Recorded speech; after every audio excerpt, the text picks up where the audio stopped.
আসসালামু আলাইকুম। Welcome back to my channel. আশা করি যে যেখান থেকে আমার ভিডিওটি দেখছেন সবাই ভালো আছেন। আমিও আলহামদুলিল্লাহ ভালো আছি।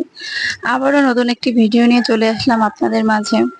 তো সকালবেলা উঠে আপনাদের ভাইয়ের সাথে আমি একটু বাহিরে গেছিলাম একটু উম কেনাকাটা করতে। তো এই যে এখানে আপনাদের ভাইয়া ফোনে গ্লাস লাগাচ্ছে। পরে কাজ শেষ করে বাসায় আসার পথে আসার সময় বাজার করে নিয়ে আসছিলাম। বাসায় বাজার ছিল না। তো এই যে কলমি শাক নিয়ে আসছি অনেকদিন পরে। কলমি শাকটা অনেকদিন খাওয়া হয় না, তো অনেকদিন পরে কলমি শাক নিয়ে আসছি।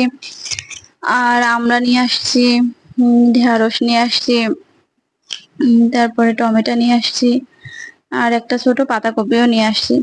মানে একবারে বাইরে বের হয়েছি, তো বাইরে একবারে তরকারি নিয়ে আসলাম যে আবার বাজারে যাবে, তাই নিয়ে আসছি।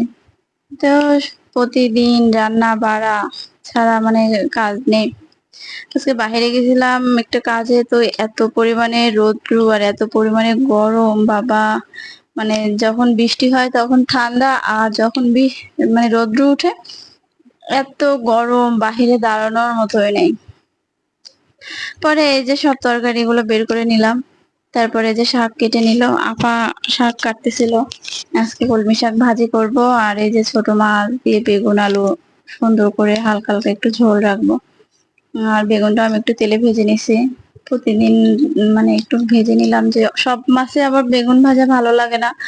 কিছু কিছু মাছে আবার একটু বেগুন ভেজে দিলে ভালো লাগে।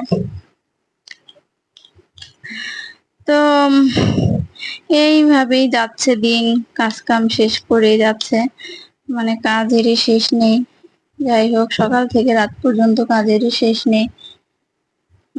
তারপরে আবার ছেলেকে আনতে যেতে হয়েছে, ছেলেও স্কুলে রয়েছে।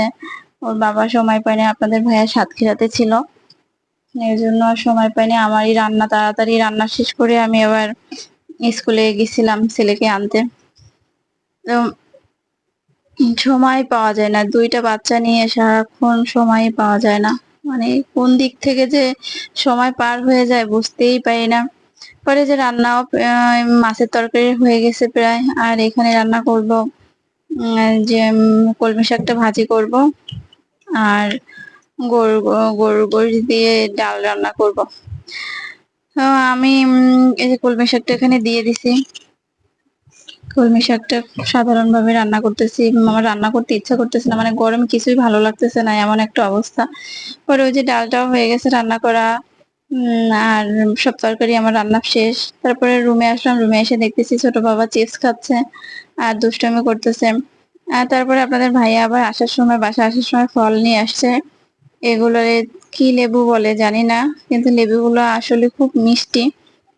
মানে টেস্ট, মানে খুবই মিষ্টি, খুব ভালো লাগে খেতে। আর এই ছোট আপেল, এই ছোট আপেল গুলোও ভালো লাগে। আমাদের এখানে সবসময় ইন্ডিয়ান ফলই পাওয়া যায়, বড় বড় আপেল, বড় বড় কমলা, মালটা, এগুলো। এই দেশি ফল খুবই কম পাওয়া যায়। তো যখনই আপনাদের ভাইয়ার সামনে এই যে দেশি ফল পায়, সবসময় বাচ্চাদের জন্য নিয়ে আসে। তো ভিডিওটি যদি ভালো লেগে থাকে তবে লাইক কমেন্ট শেয়ার করে দিবেন। আর ভিডিওটি দেখার জন্য সবাইকে অসংখ্য ধন্যবাদ। সবাই ভালো থাকবেন, সুস্থ থাকবেন। আল্লাহ হাফেজ।